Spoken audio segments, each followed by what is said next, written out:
हम लोग आज चातक पक्षी से कुछ शिक्षा ग्रहण करेंगे। चातक पक्षी एक विशेष प्रकार का पक्षी है जो केवल बादल से गिरने वाले जल से ही अपनी प्यास बुझाता है, अन्यथा वह पानी भी नहीं पीता। आप जानते हैं कि बादल की ओर वो मुख करके ऐसे देखता रहता है और बिल्कुल बादल के पास उड़ता रहता है। तो बादल से कभी कभी वज्रपात भी हो जाता है, कभी कभी बादल सूखा रहता है, जल नहीं देता, वो प्यासा रहता है, और कभी कभी जल मिल जाता है। लेकिन चातक केवल बादल की ओर ही उन्मुख होता है।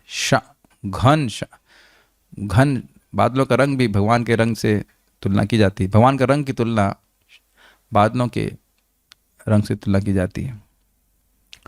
तो उसी प्रकार से एक भक्त, जो शुद्ध भक्त है, वह केवल अपने आश्रय को, परम आश्रय को भगवान के चरणों में ही देखता है, भगवान की भक्ति में ही देखता है।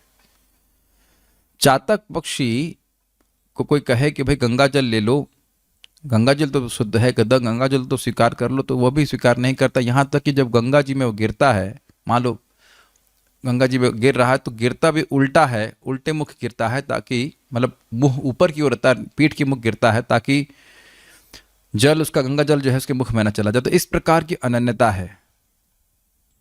तो बहुत सुंदर बात है ये। हम लोग खैर स्तर पे तो नहीं, लेकिन शुद्ध भक्तों का ऐसा स्तर है कि मैं, अगर मेरी मृत्यु भी आए तो भी चलेगा, लेकिन मैं भगवान के अलावा किसी भी चीज़ के द्वारा संतुष्ट नहीं हो सकता हूँ। समझ रहे हैं ना? जैसे कि चातक पक्षी केवल बादल से प्राप्त होने वाले जल से ही संतुष्ट होता है, अपने जीवन को आधार उसी को मानता है, उसी प्रकार से एक शुद्ध भक्त समझता है कि भगवान की भक्ति प्राप्त किए बिना, भगवान श्री कृष्ण को संतुष्ट किए बिना हमारा जीवन व्यर्थ है, और किसी तरह से मैं संतुष्ट नहीं हो सकता। और देखिए, अब आप कहेंगे कि भाई तो बड़ा उच्च स्तर है, भाई हम कैसे समझें, हम तो क्षण क्षण पे भगवान की सेवा छोड़ देते हैं, जरा सा कष्ट आता है।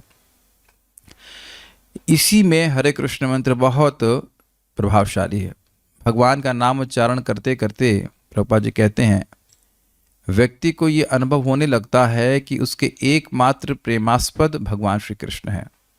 जीवात्मा होने के नाते हमारा एक ही कार्य है जो हम करना चाहते हैं हर क्षण, और वह है किसी से प्रेम लेना चाहते हैं और किसी को प्रेम देना चाहते हैं। चातक पक्षी देख रहे हैं कि वो प्रेम करता है बादल से। उसी प्रकार से भगवान का नाम उच्चारण करते करते जितनी मात्रा में हमारा हृदय शुद्ध हो जाएगा, उतनी मात्रा में हमको ये समझ में आएगा कि हमारे प्रेम के एकमात्र विषय हैं भगवान श्री कृष्ण। अब प्रश्न ये है कि ऐसा क्यों? देखिए, इस जगत में हम किसी से प्रेम करते हैं, पहले तो बहुत बार वह प्रेम का आदान प्रदान करता नहीं है उस प्रकार से, और मान लीजिए वो भी बहुत प्रेमी है, तो वह काल के प्रभाव से हमसे दूर चला जाता है, या तो मृत्यु हो जाती है, या कोई उसको रोग हो जाता है, या कहीं बहुत दूर चला जाता है।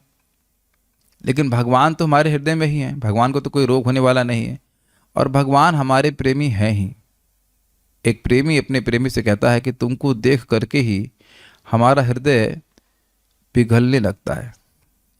ऐसा देखा जाता है, अपने माँ भी अपने बच्चे को देखती है तो उसका हृदय प्रेम से पिघलने लगता है। तो सोचिए, अगर भगवान को पुकारें तो भगवान तो सहज स्नेहिल है हमारे प्रति। भगवान का जो स्नेह जीवों के प्रति है वो करोड़ों स्नेहिल माताओं से भी अधिक है।